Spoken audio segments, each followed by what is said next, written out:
this next tutorial, we will dig a bit deeper into the semantic structure of language. We've noted in previous tutorials that it is essential as cross-cultural communicators that we gain a clear understanding of the distinction between the meaning, which is the semantic structure, the form, which is the grammatical structure, and the skewing between them. Often misunderstandings that arise in communication, particularly cross-cultural communication, come about because the communicator does not have a clear understanding of these distinctions. Our tendency is to link the form too closely with the meaning, and when we do, problems will ensue. Miscommunication is often based on a lack of understanding of the clear distinction between the meaning and the form. When we allow the meaning to become tied too closely to the form, we need to learn to separate the form from the meaning and view each of them separately, to analyze them and be able to describe them separately.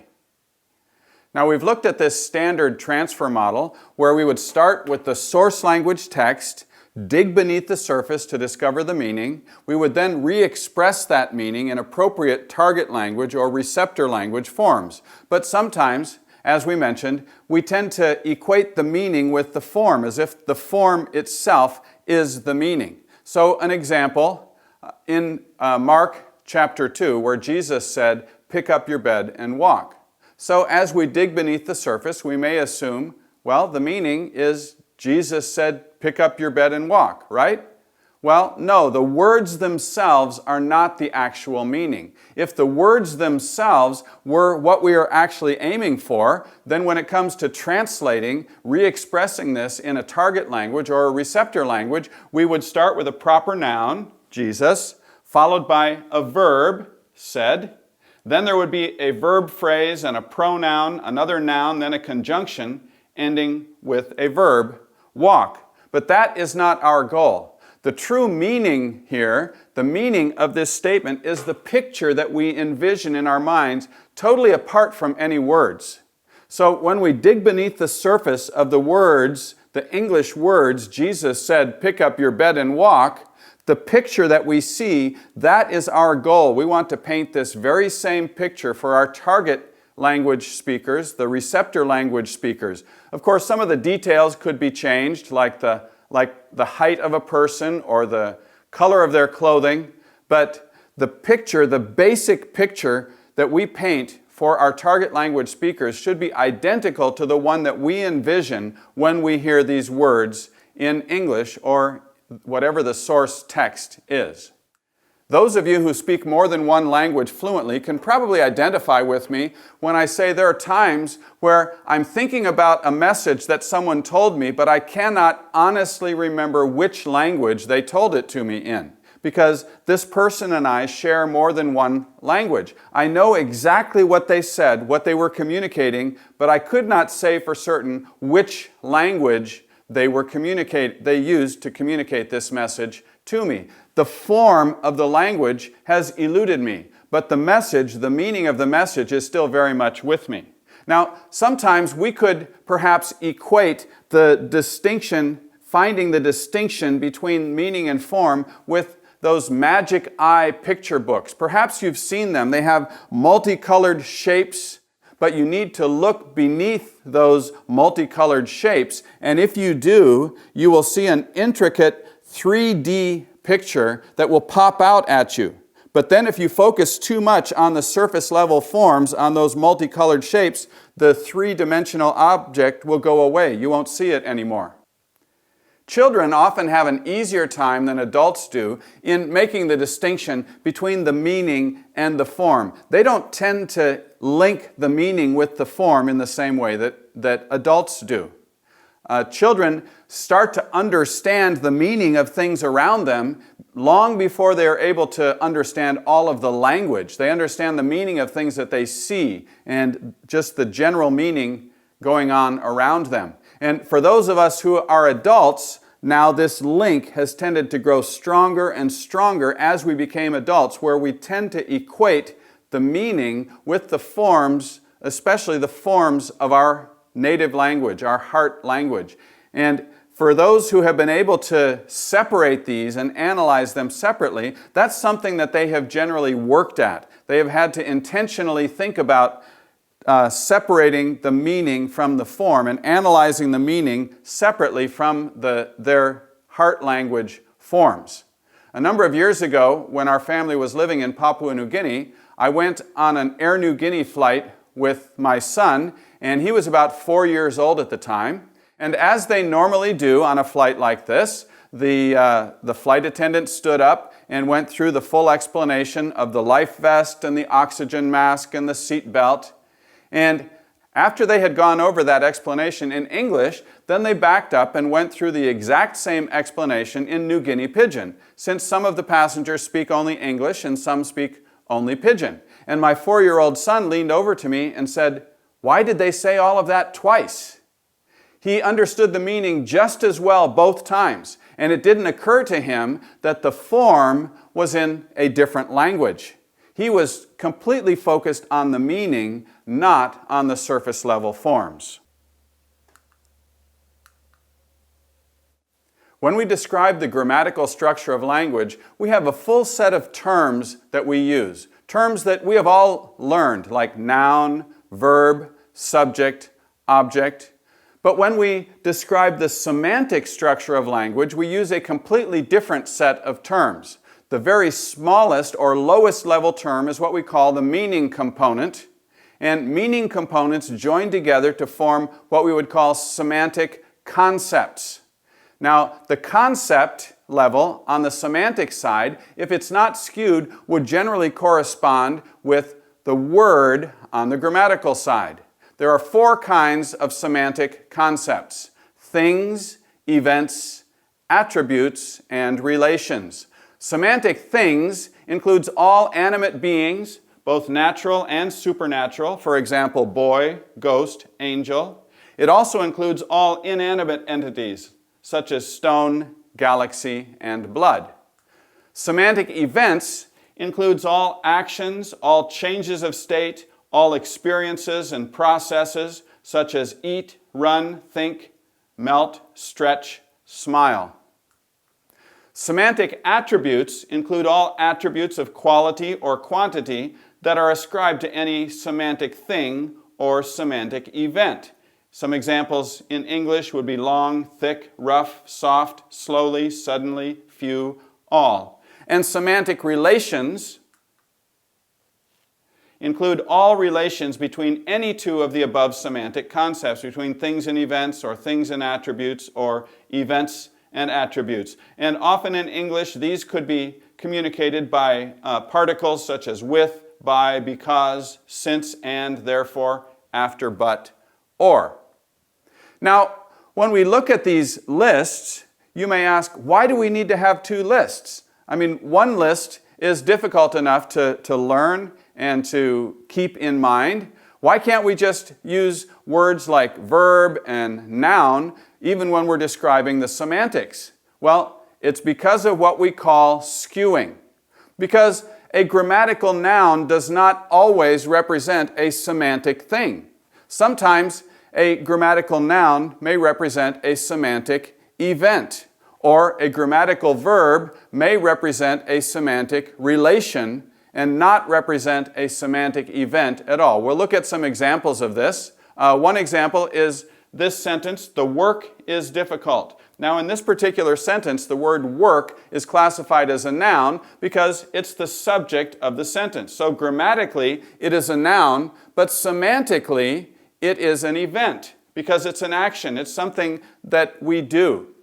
Remember, semantic things includes animate beings, both natural and supernatural, such as boy, ghost, and angel. It also includes inanimate entities, such as stone, galaxy, and blood. In this context, the word work does not fit the definition of semantic things. It is an action. It's represented by the picture that we see here.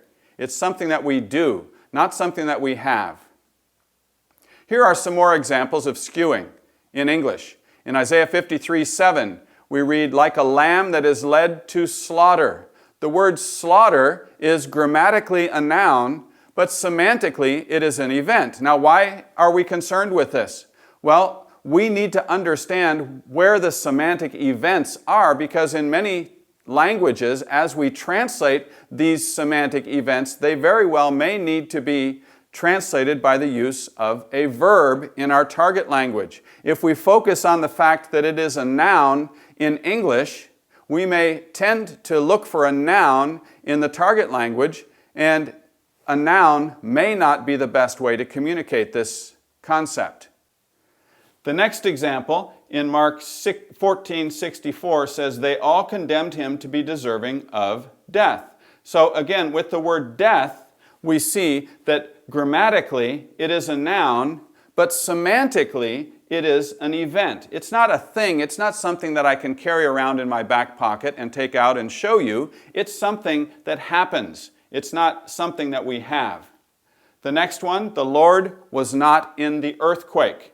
Now again, earthquake is grammatically a noun, but semantically it is an event. That may be difficult for us to imagine because that's just how we say it in English. We always use this noun to talk about earthquakes.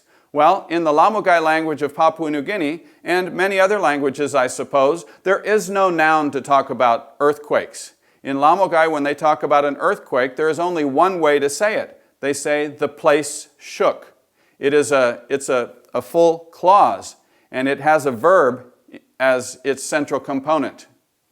The next example, "Her singing is too loud." Now in this case, the word singing is grammatically a noun, but again, semantically it's an event. It's something that she does, not something that she has or owns.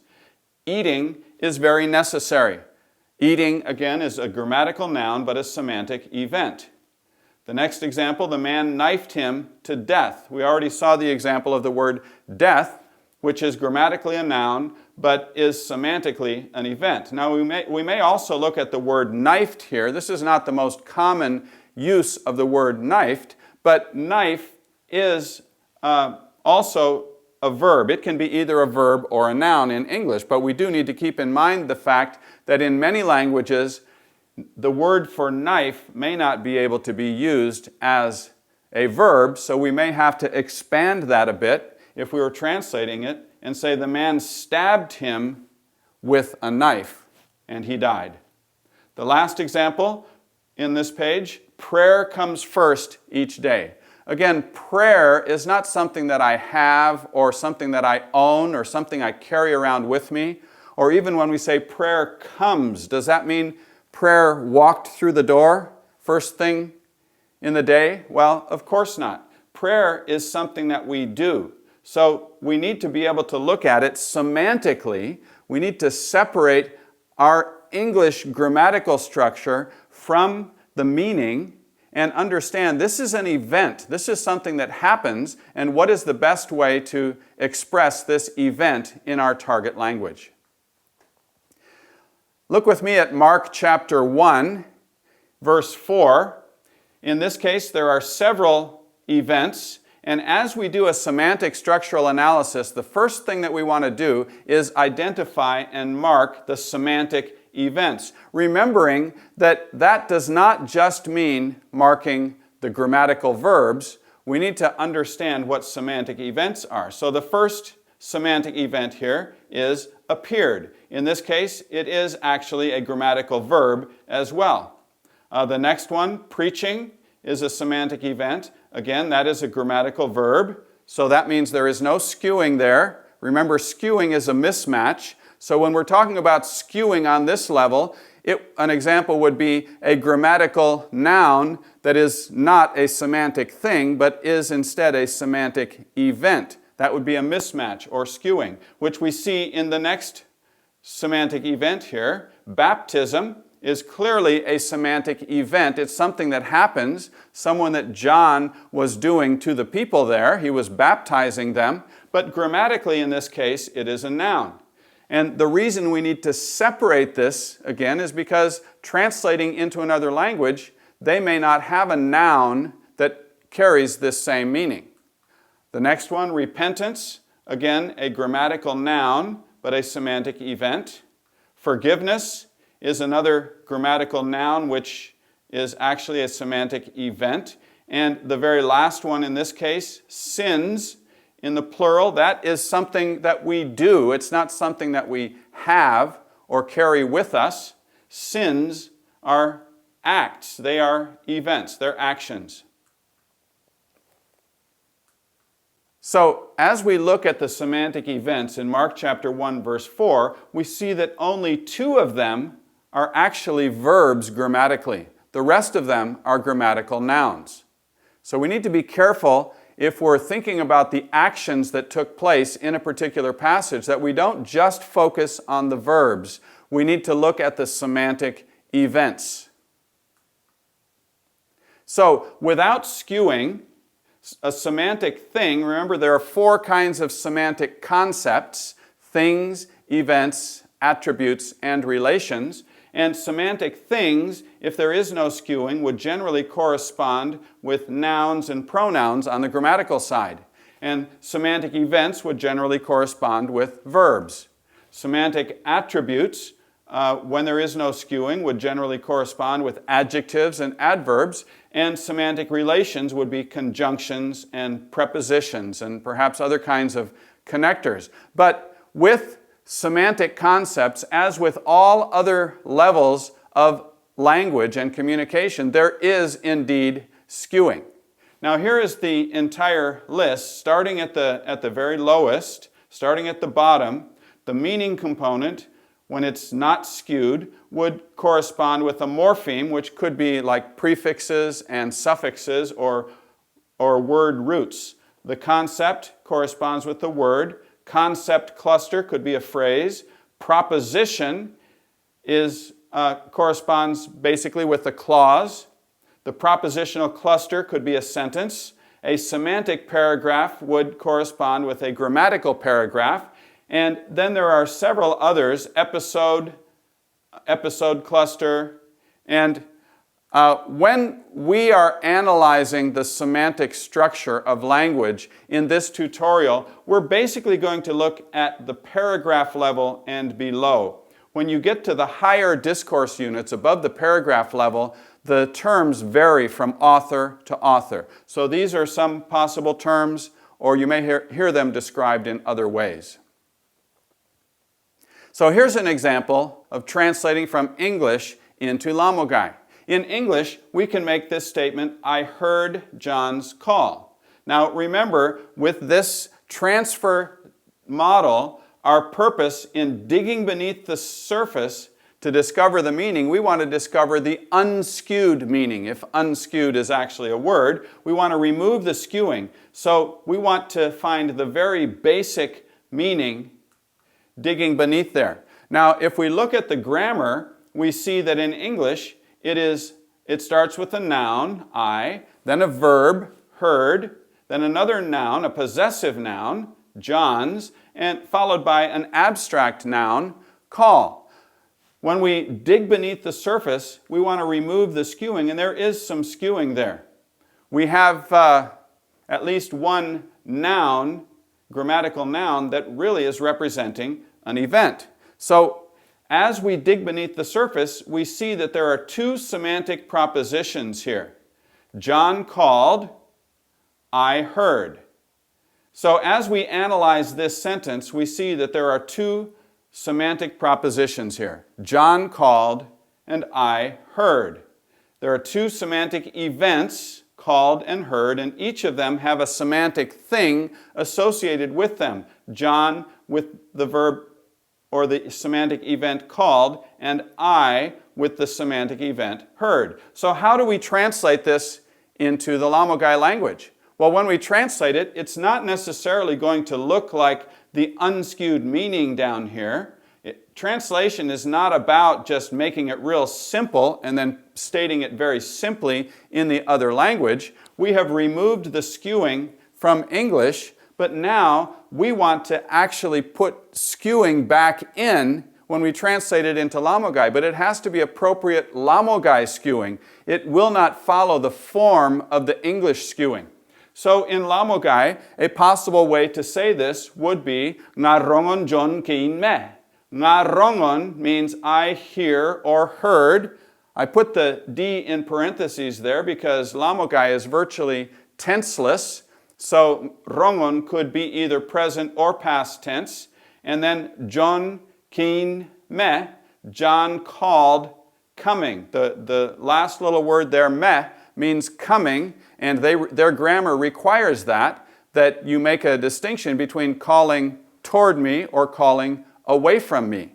So we see that the translation looks very different from the source language form, the English form, I heard John call, but this is very natural in lamogai, incorporating the natural lamogai skewing.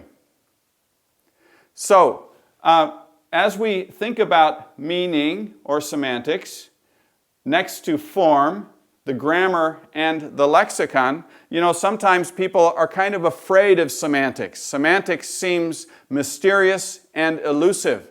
But the truth is that the semantics is universal. If we understand the meaning of a particular verse or passage that we're translating into another language, the semantics should be the same no matter what language we translate into. It is the grammar and the lexicon that is inconsistent. By the way, when we use the term lexicon, that's basically talking about the words, but lexicon is a slightly broader term than just words because it also includes prefixes and suffixes and other things that could not be called words. But it is the grammar that is inconsistent. It's the grammar that is different in every language. So the translator has a double challenge. First, the translator, in studying the source language surface structure, which is the form, needs to find a way to unpack all of the meaning, unpack all of the skewing of the source language. Any nouns that represent semantic events need to be restated as verbs. We need to remove all of the skewing, and that is the true meaning. But then the second part of this challenge for the translator is in putting it into a target language or receptor language, we need to use the appropriate skewing forms of that target language to make it clear and natural. For this tutorial, you will use Activity Sheet 8.7. You'll see that it has marked chapters 1 and 2 in landscape format with space between each line. I want you to identify and mark each one of the semantic events. Remember, some of the verbs, some of the grammatical verbs in this passage will not necessarily be semantic events. Also, some of the semantic events are not represented by verbs. They may very well be represented by nouns or other parts of speech. Place the letter E in uppercase over each semantic event.